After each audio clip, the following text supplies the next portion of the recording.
Yo, I just wanted to make a quick video, and this quick video will be addressing three things.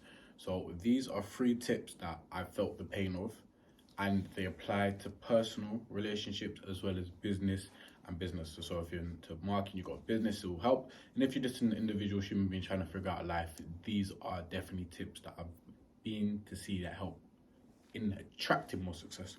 So number one is your relationship with patients, and I'll break this down. So I believe I first heard this from Naval Ravikant, but the first time I heard it, it didn't really stick, but now I kind of get a bit more. So it's patience. So it's having impatience with actions on the micro, but patience with the macro results, if that makes sense. So the way that relates to me is I've had the same goals for a long time, since I was about 8 years old. I was like, I want to be a millionaire, I want to be a millionaire, I want to be a millionaire.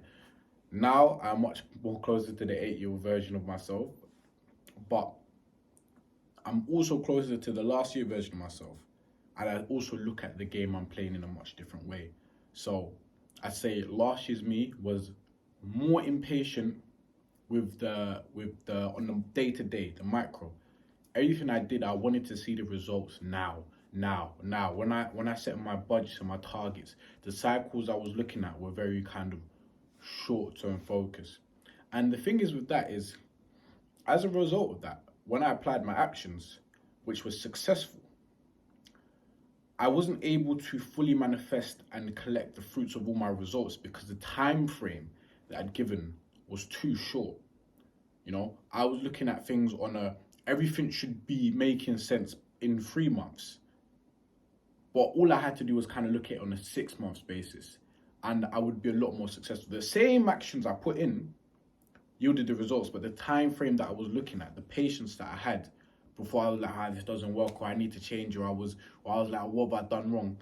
I just needed to address the time horizon. But this kind of leads on to the next one, is the measurement principle. So this is very important, and if I could speak to a past version of myself, I would really, really hammer this down, because now I'm at a point where I'm creating new things, I'm creating new assets, I'm doing things differently. But in this pursuit, I'm able to look back at what I was doing around this time last year, 2020, end of 2021, beginning of 2022. We're now in the beginning of 2023. So I'm now able to, because I'm now completed a season. So I'm now in a new season. And this new season, I'm doing things I've already done before, but with more clarity, focus, and knowledge. So my first season, I was trying a lot of things for the first time. I was taking ideas, incorporating them, applying. Then I took the things I applied them in a different sphere. Then I did them again. Now I'm in the period of improving everything that I put my energy and efforts to. And this is on the macro and the micro, so I'm going to break it down. So on the macro, it's kind of looking at what you were doing last year, in the last 12 months, maybe it's the last 2 years, 3 years. What were you doing then? And what are you doing to build on top of that now? Are you building on top of it now? I found a sheet recently where I was around 19 and I wanted to make £60,000 in a year. So around 18, 19. And I was like, the way I thought to do it, the best way to do it was, I knew 5 ways that guaranteed made money. I knew 5 ways that I guaranteed made money. And what I wanted to do was I wanted to make £1,000 a month off each 5. That was the height of my belief system at the time. If I could have go speak to myself, I would have said, hey, do you know what? You see these 5 lists? Why don't you cross off 4 of them, pick one and try to make £1,000 a month? And the reason I didn't do that is because I thought that was so low in my ambition. I was like, just £1,000. No, I need to. If I just picked one thing, I was like, well, let's try to get £1,000 a month. And I did it. I was like, wow, I did it. I would have been able to measure that action. The measurement's really, really big. I'm going to break it down. So there's the macro, looking back over the last 12 months. So me looking back, my 2019 version of myself, that allowed me to look back and be like, okay, I used to think of things of 5 different things to do.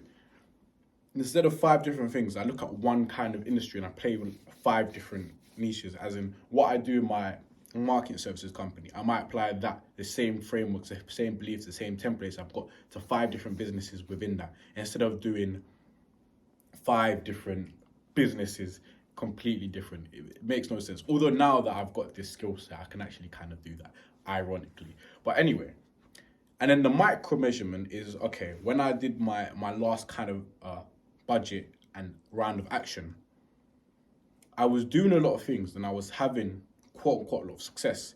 What I set out to achieve, I blew out of the water. But what I would have done better or be more focused on is the measurement. Okay, I put this in, I got this out.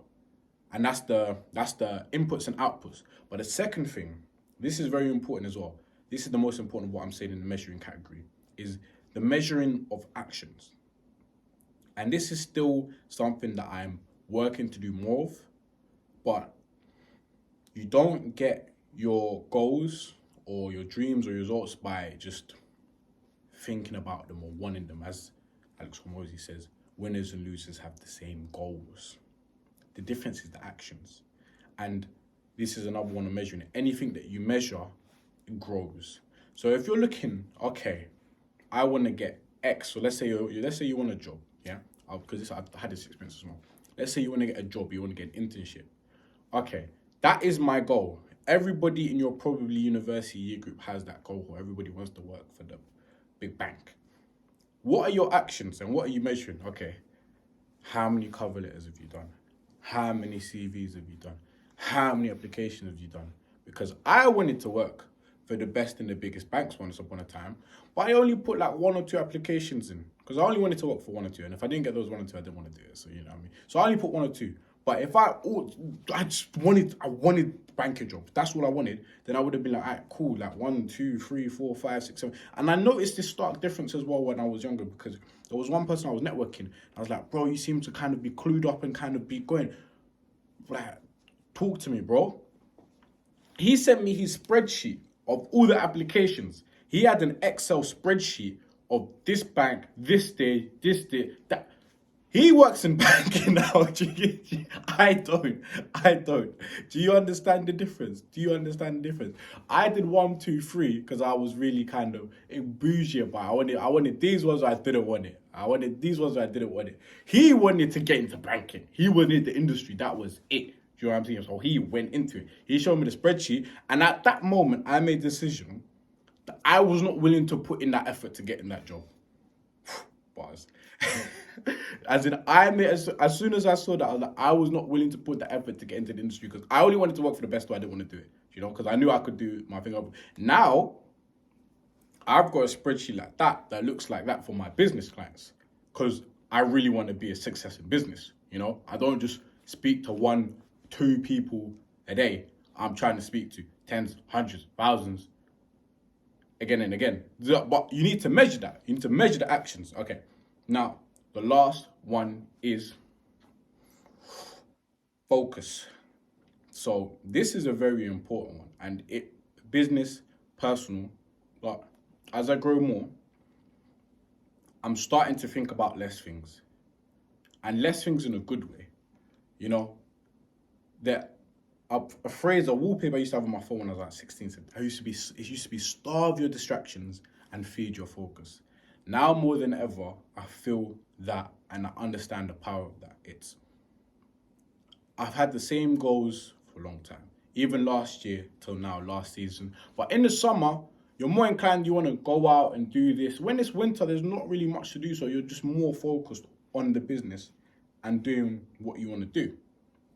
As a result, you see more action, you know?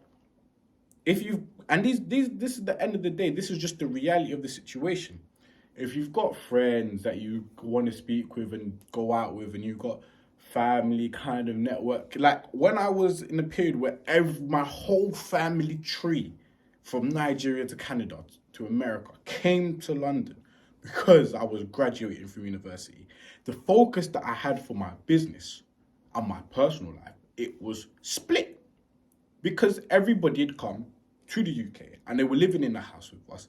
And there was just more responsibility I had. There was more things. So my focus to my business was split. When I had to go to abroad, to America, because my brother was changing country, my focus was split. So I couldn't give this to my business. When I was in a period where every kind of day or week I'd be speaking with friends or socials, my attention, my focus was split. Now, where I'm at right now, I just think about the same things again and again and again and again and again and again. I've got about three things that I just think again and again and again. And if something doesn't really fit into that three things right now, it can't really get my attention because I've passed the point. There was a point where I wanted to get things going. I wanted to be busy. I feel like I've completed my social life.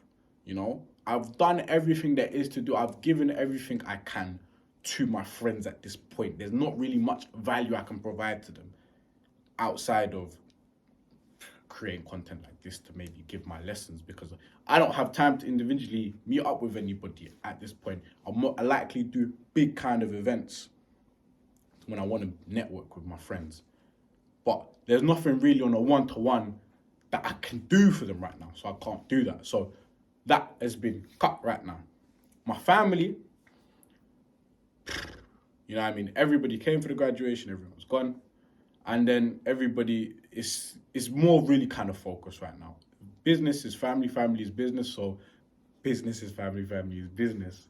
So very, very kind of focused. And it's also, now I've realized one of the most important things I need to do for my success is become, not a boss, but I need to learn how to recruit people, because there are tasks that need to be done in the business, but they take away from the main focuses I'm trying to have. I'm trying to have the biggest kind of pull and levers in the businesses, and anything outside of that still needs to be done, but doesn't make sense for my long-term vision. So I still am looking to complete those tasks now, but as soon as I kind of get more focused at what I'm doing and that yields more results, which gives me more resources, that allows me to hire more people that are more efficient to take care of those other tasks, which gives me more time to focus on what I want, because I just want to become really good at select few things, you know, really good at select few things. That is it. That is what you want to do. You want to focus. So let me kind of wrap it up. This should have been a 10, but I'm going to go to 15 or 13 or whatever. But patience. So macro patience, you know, I've wanted to be a millionaire since I was 8. I wanted to be a millionaire since I was 16, 17, 18, 19. It's the same goes. Now I'm just kind of more patient with it. Time doesn't really matter to me at this point. It doesn't matter. I'm not really a big believer in time. I'm just, every day is the same at this point. Just turn up, put in the work. That's it. So micro patience though, impatient. Something needs to be done, do it. Before I used to have it the back ways. I want to go now. But something that I needed to do, maybe it was money making, maybe it was not, but something that needed to be done, I was like, oh, let me do it tomorrow. No, you need to do it now. Things need to be done quick. Let's go, act quick. More things you do, closer you get to big goal. But just keep patient. Don't ever let it impact it. So just be quick with everything you do in the micro. Day to day, be quick, act, execute. Now, management. This is making sure that you are conscious of what you are doing. You are conscious of the actions that you're putting into the world. If you decide to put loads of money into an investment or into yourself, or you want to buy a course, or you want to go for a project, or you want to learn a skill, you need to kind of be able to look back on a daily, weekly, monthly to see, oh, I started doing this and this started happening. You don't want to do something or spend a lot of money, invest, and then kind of look back 6 months down the line like, oh, that wasn't that good of an investment, or, oh, do you know what? This was kind of working, but I should have tweaked this, or I should have done this. I shouldn't have just let it run rampant. Managing and measuring. And the third one is focus. The more things that have your attention, the less quality each of them is. So at this point in my life, this kind of season I'm in, I'm very, very business focused. My social life, I would say, when it gets to summer, it might be a bit different. But as of right now, the first quarter, straight business. Second quarter, probably straight business. When it kind of touches June, the plan is to have the systems in place that kind of allow to kind of take the brakes down but still be growing. But focus, no matter where it is, whether it's relationships, you know, If you've got 10 friends, give attention to each of them. Well, versus if you have one friend and you give all that attention to them, the relationship quality is different. Same with business. So my kind of lessons, my personal experience, patience, management, and focus. Those are the things that I am incorporating in my lessons to ensure this next season is a success. All right, thank you for watching. Appreciate your time.